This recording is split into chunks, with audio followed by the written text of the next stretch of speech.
Today, we're going to go over some print plates that I was sent.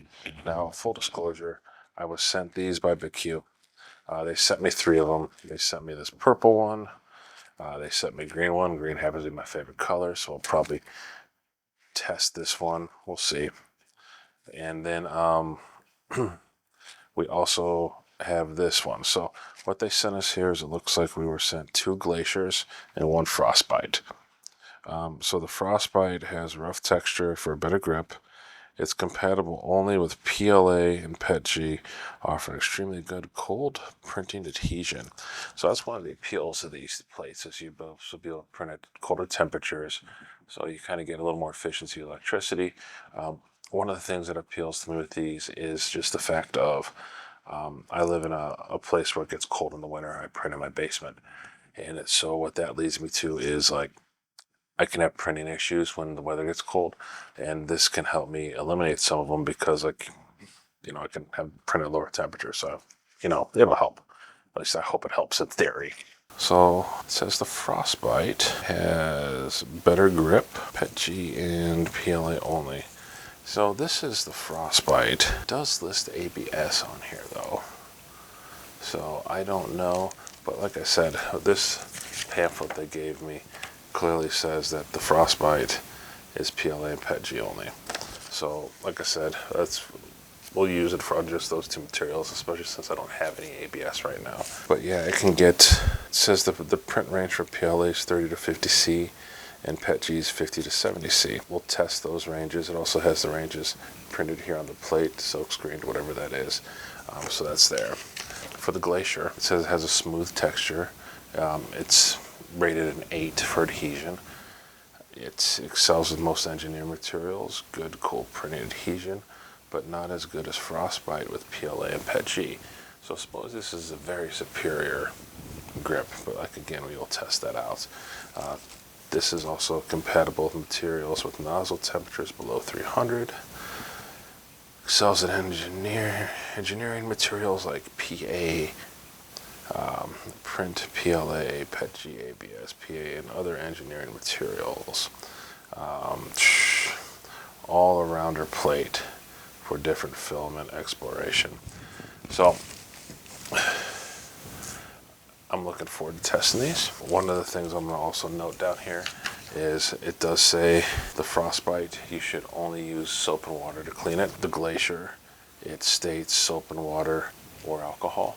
I'll probably stick to soap and water, just because, but I'm also assuming this one is soap and water because it's got a very tacky feel to it. It's kind of interesting, to say the least. It also has brim setting recommendations down here. I don't think I'm going to really look at that. It says, do not use brim unless your part is extremely small or prone to warping. Single layer brim will be hard to clean off of the plate. Interesting. Alright, so let's fire up some adhesion test prints on both of these. I'm going to put these in Bamboo Lab P1S's, and we're going to run some prints. We're going to look at the results. We're going to see how they do, and just kind of go from there. And yeah, so let's get to it and let's see what we can do with these. Alrighty, so we are back and we have the first test done. Now, I did run into a problem. Now, the Frostbite plate that I picked up, now this is not the Frostbite plate, this is one of my Elegoo plates. The Frostbite plate ended up being shaped like this and did not fit in my P1S. So it was narrow here. Like you can see the difference here. This is an actual bamboo plate.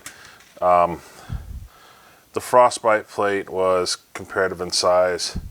You can see it's a little bit, this is just slightly bigger than the bamboo one. So I did put the Frostbite plate onto my Centauri Carbon.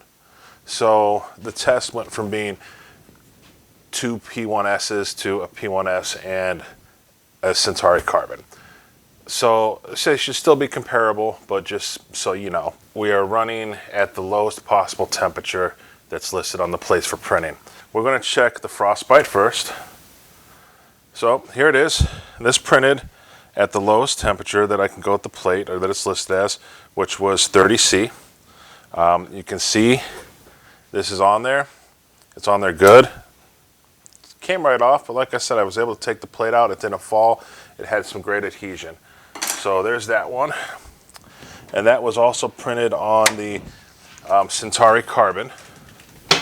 So this next one is the P1S. And again, this was at the lowest temperature listed on the plate. I forget what that is off the top of my head. I should have wrote it down. I want to say that the low temperature on here was 45C for PLA. And as you can see here, this is, it's on there. It came off pretty easy, but like I said, it's stuck. So that's impressive so far. So let's find something else creative to print and see how the adhesion does. Like I said, these are great tests. Like I said, I really like the way this has turned out so far, and we'll just kind of go from there. But let me see what else I can cook up here. Alrighty, so I just ran the same test with some PETG. Now, it's about a half hour or so after the prints are done. So this is what I'm gonna tell you. The prints printed the whole way they were supposed to, but they released. So when I came down, both of these were just laying like this. So the PETG did hold for the entire print, but as soon as these plates were cool, they just fell right off. So, oh wait, 1 second. Now this, I'm not gonna so much blame the plate for, because this is obviously stuck on there good. But like I said, the base of it was stuck there real nice. So I don't know, that's hard to say. Maybe I'll run it again, but this looks like it spaghettied and kind of split towards the end. This roll of PETG that I did use on the carbon is a little old. What I'll probably do is run this a second time and see how it does. So let's go ahead and print that one again. Well, like I said, the base of it held well. Now I did print something a little different on the other one here. So I have these things, I print these ammo boxes, you know, and you get these inserts to go in there to hold your ammunition. And this is one, is for the compact one. I don't know if you can see this or not, but I have a heck of a time printing these. These are always shifting during the print. I happen to print one on this plate. And let's see how it turned out. I can tell you I definitely need to hit it with the heat gun. Very satisfying crack there. And lo and behold, and it looks like this is a different version that I accidentally printed, but I kind of like it better, it turned out better. But everything is there, and man, that turned out well. So I'm gonna say that I really like these plates. I'm gonna rerun the one and see how it goes. Alrighty, so we went ahead and did a second round of that ABS, not ABS, bleh. Jeez, it's late. We did a second round of that PETG with the one that had the failed print, and it went much better. Now I will note the PETG on both of these plates just falls right off the plate, so that's kind of cool. But like I said, it adheres very nice during the print, and I like it. So far so good. I did have to stop doing some of the testing that I was doing because I got some Etsy orders in. So I've started to print some of those. Part of this started to finish. Let's get this off here. I went with some of my settings that I had before, which I would print this with a brim. So this is half of a dice box that I make and sell on Etsy. There's a dice tower and they're printing in the other machine, but in a nutshell, I'll have 6 of these. They'll wrap around a tower and whatever. But yeah, these are like this is like trying to these are stuck. I don't know if you can hear that. Ooh. Okay, note to self. I'm gonna try the next ones without a brim, because these Wow, they're on there. That sticks good. Maybe if I let this cool a little bit, maybe, so I don't know if you can see this, but it was, see if I can, come on. But as you can see here, I have to tweak the brims a little bit with this plate, but it was basically just tearing these off. It didn't damage the print, but man, they are like stuck on there. And I will say, this print had just finished, and it just denote, like I said, like the other plates we'd used in the past, there's no texture on this. It's just nice and smooth.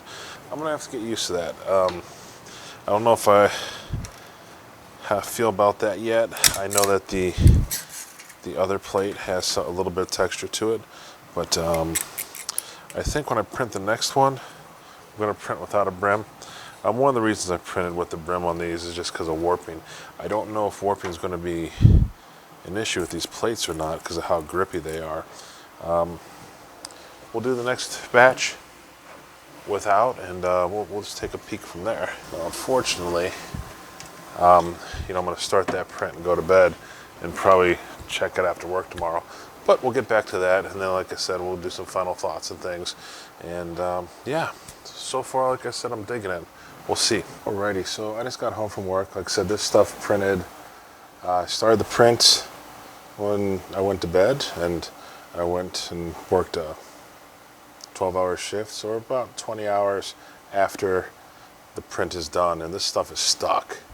I went brimless this time, and this is on there. Like I got a little bit of crack in that way. This way, it's okay. That started to crack a little bit now, but stuff is sticking. Like I really dig this quite a bit. It looks nice. I don't know if you can see that, but it's nice and smooth. It looks good. It looks real good. Let's check out the tower piece.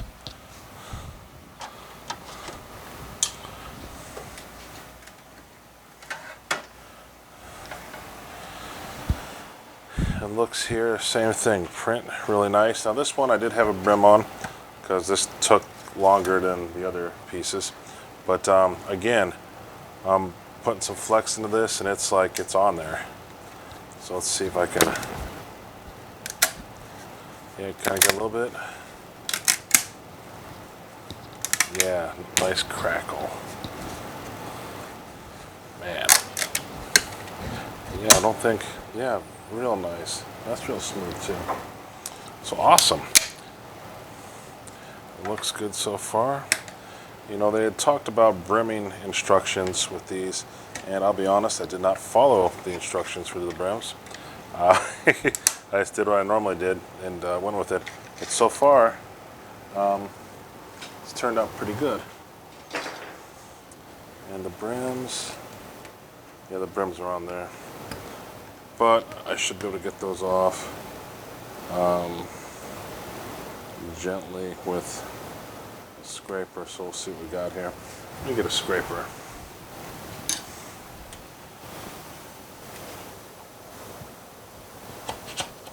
Just a little bit there. Yeah, so I'll work on getting that off. So I guess now I can go brimless. Will not. I don't think I'll have a need for a brim. All right, so here we are. I've been beating these plates up for about 30 days now. And my final thoughts. So I like them. You know, as a whole, I think these are great plates. The Frostbite, you know, the tackier of the two, it's cool. There's nothing wrong with it, but I just, you know, I could use it. Like I said, I'm gonna play this some more. It's really good, but I like the versatility of the Glacier. The Glacier is awesome, and I like the fact that I can use it for a wider variety of things. Currently, I'm primarily using, you know, PETG and PLA, but I'm going to have some other projects coming up. I'm going to be doing some things with RC parts, and I'm going to print some tougher materials. And so I really think that the Glacier will be, you know, the way I want to go with that, you know, because I want to be able to, you know, really diversify and not have a whole bunch of plates on hand. There will be some times I'm going to use the old school bamboo plates, and the reason for that is there's some things like the dice tower that I showed earlier in the video. The dice tower, it's always had a texture to it, and you know, the smoothness of the plates, depending on what you're doing, would be the only drawback I'd say to them. Is, you know, because there's some things I print where that texture from the PEI sheets is nice. You know, it's great to have it because it's, you know, it adds something to the aesthetic.